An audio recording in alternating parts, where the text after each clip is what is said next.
What's up, everybody? Welcome back to the channel. Josh Helm here, Texas Best Construction. You guys remember this build. This is our Barry Barndominium. It's a 2,300 square foot.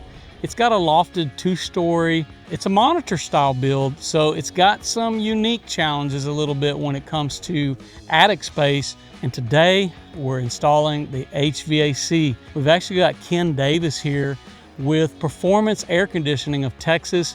They're out of Waxahachie. And we've been working with these guys on quite a few projects, and we've got a brand new system with Cooper and Hunter that we're going to be sharing with y'all today. I hope you enjoy this video. Let's get it going.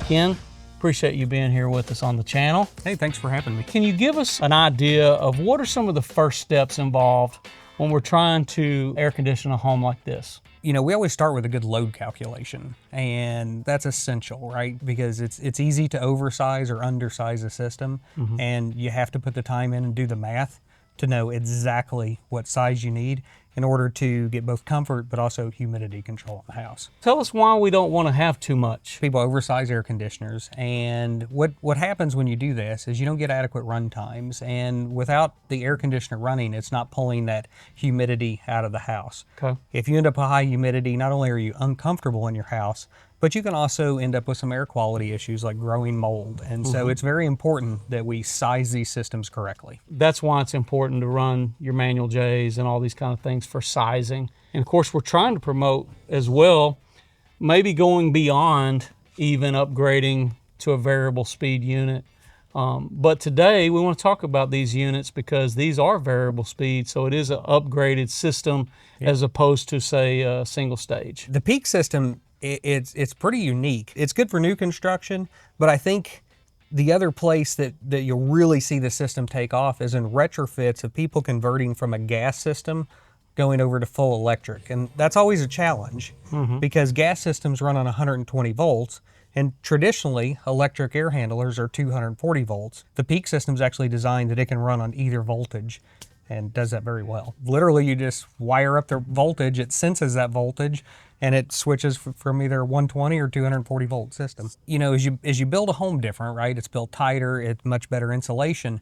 A few things change, and one of them is the heat loads are way down from what they used to. Years ago, when houses tended to leak really bad, you needed much higher heating requirements than you do now. And so gas was the way to deliver that because you could get extremely high BTUs. With the houses like you're building today, they're very tight, they're very well insulated, the heat load is much less, and so we can do it with less BTUs and still get the same results.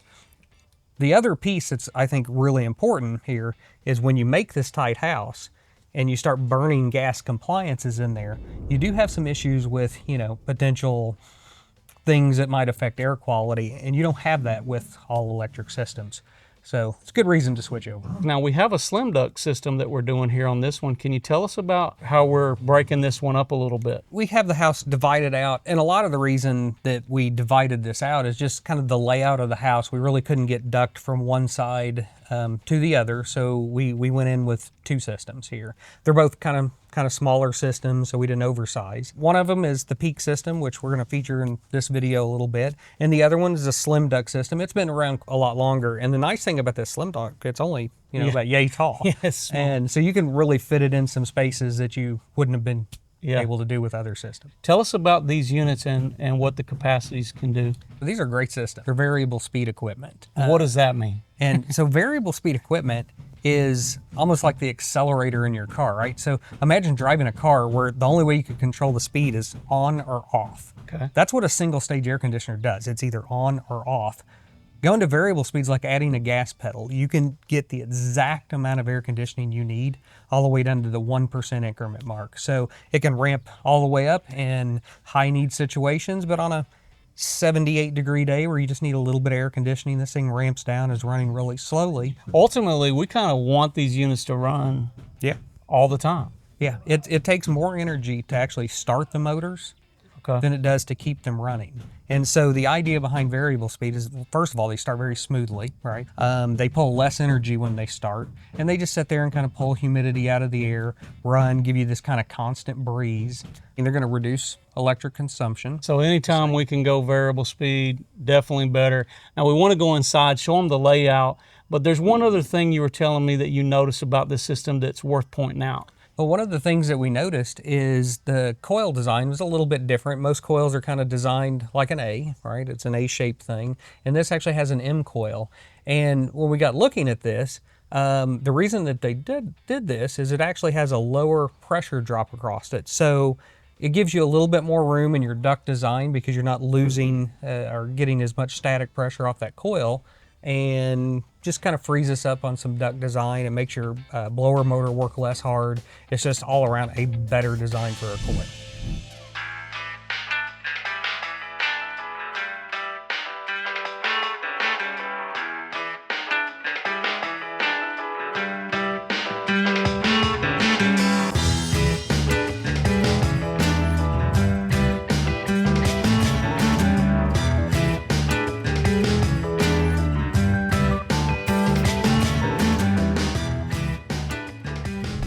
Okay, Ken, so here we are. This is actually the guest side of the house, and this is where one of the systems are going to go. This is our PEAQ system right up here. Can you tell me about your drain pan? Like, I noticed that this is something you guys always do. You kind of build like a little platform for that. What is the significance of that?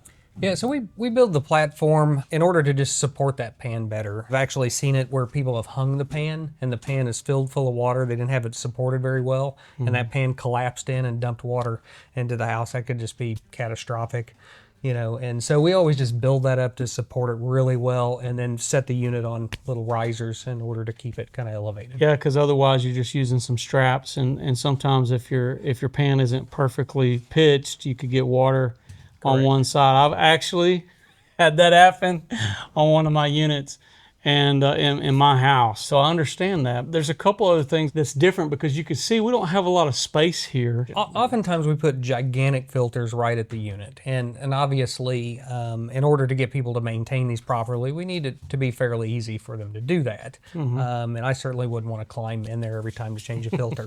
And so traditionally we've kind of stayed away from ceiling returns because, well, they just frankly haven't been very good.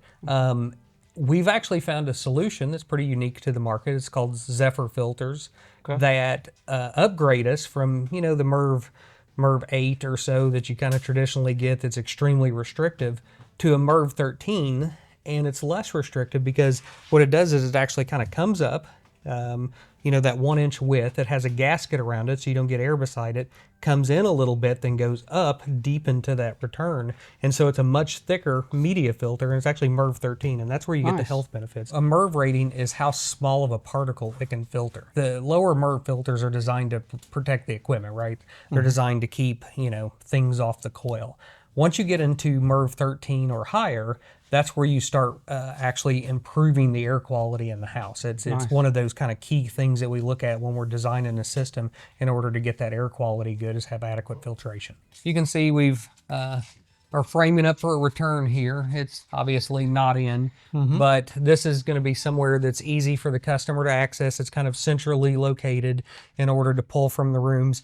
And, you know, there's kind of a myth out there, and even amongst air conditioning guys, that, oh, you need returns everywhere. Well, actually, that can be more harmful than good in your system design if you don't do it correctly. Because let's say we put a return in here and it's pulling too much air from this room becomes negatively pressurized, and you can actually start sucking, like, you know, air in from the outside and things like that. So we're pretty careful in exactly where we put those returns. So as we can see here, Ken, we've got maybe 4 foot on the high side, and then it goes to the lower spot. But here's where you've got that system positioned. Obviously we had some space constraints to deal with, so the PEAQ unit fit that really well because it's just a little bit smaller.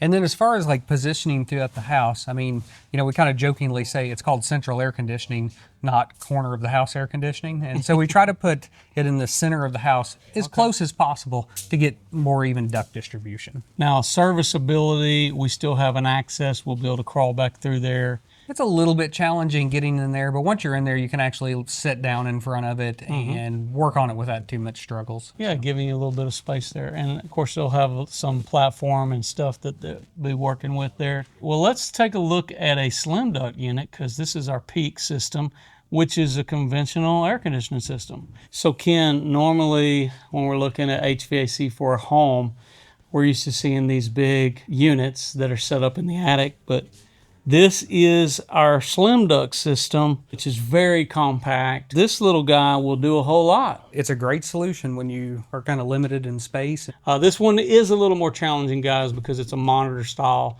So all of our attic area is actually minimized.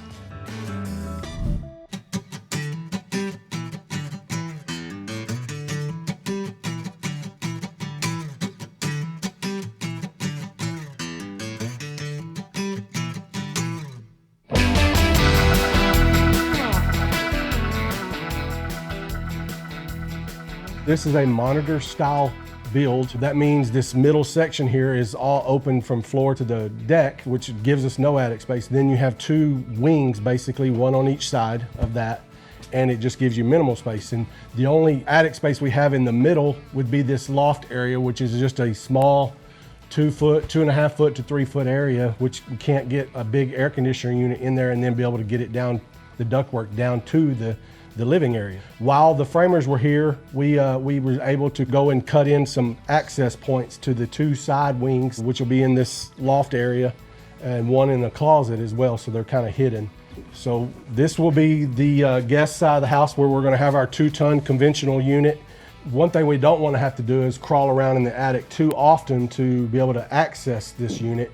That would be emergency only, so we're going to be placing a return air filter grill in the hallway in this part of this section of the house. And then on the master side of the house, where we're going to have the slim duct, they have a closet up here, and then we were able to cut a access in this side as well, which we're going to do the same thing. With the slim duct system, it has a little bit of a different return air that it needs, so we're going to do two smaller return air filter grills, one in the master bedroom and one in the master closet, so that they have plenty of return air coming in and out of the system. So Ken, we've talked about the systems, but this is the condensers that will be hooked up later when we do our final out here. So these units are extremely good at heating at ultra low temperatures. This one's rated to -18 degrees. This one's rated all the way down to -22 degrees. And you know, if you're familiar with the Texas climate, that's beyond what we need. And so the advantage to that is we don't need backup supplemental heat strips, which is a very inefficient way of heating. This maintains good heating at the much lower energy cost. And so all heat pumps have to defrost periodically, right? Because, you know, the evaporator coil becomes the outdoor coil in heating. And so it gets really cold and it's sitting outside, there's some moisture, and so it gets a little ice. So periodically they go and have to defrost out. Now, one of the things that this particular unit does, and it does it very well, is there's a little bit of a heater in there in the pan of this thing that when ice starts to form, it'll thaw it out and keep this thing from freezing up. I think one of the really cool things in a retrofit situation is the indoor unit doesn't have to be matched with the outdoor unit to still function. And so you can install, let's say your furnace goes out and, you know, bad heat exchanger, whatever, your furnace goes out, you're deciding to commit to electric, but you don't quite have the money to do a full system at that point. You can actually just do the indoor, you know, connect it to an outdoor heat pump, like a regular heat pump that you already have, run it on a traditional thermostat, and it'll still work until you kind of, you know, get the money gathered up to replace the outdoor one. And, you know, always suggest matching these up and using the Cooper Hunter controllers. That's how it works the best. But it will function like that and is designed to actually work like that. Ken, we appreciate you being with us today. What's a way that people could reach you if they're interested in maybe even some of your services here in the area? Yeah, sure. So we're located in Waxahachie, Texas, just south of the Dallas-Fort Worth area. We serve the entire, you know, DFW area and to the south, and actually a little to the north as well. You can get us at www.pactx.net or 972-291-9231. All right, guys, if you're needing HVAC services, Ken's a great find for that, and give them a call. I think they can help you out. Ken, we appreciate your expertise being with us today. All right, thank you, sir. Okay guys, appreciate y'all joining us along for this video. We've got a lot more to come for Barndominiums. Again, our Barry Barndominium. Next to come is going to be insulation, sheetrock, tape float texture, cabinets, millwork, all that, painting and finish work. So there's a lot more to come here on this build. Of course, the exterior shell portion, all this is going to be happening soon. So hopefully very soon. A lot more to come on this build. Appreciate you guys following along. If you haven't already subscribed to the channel, please do that now. Check in the description below. We're adding the details for Ken Davis as well as all the company information, and we've got more to come. So I'm Josh Helm, wishing you all the best. Thanks for watching Texas Best.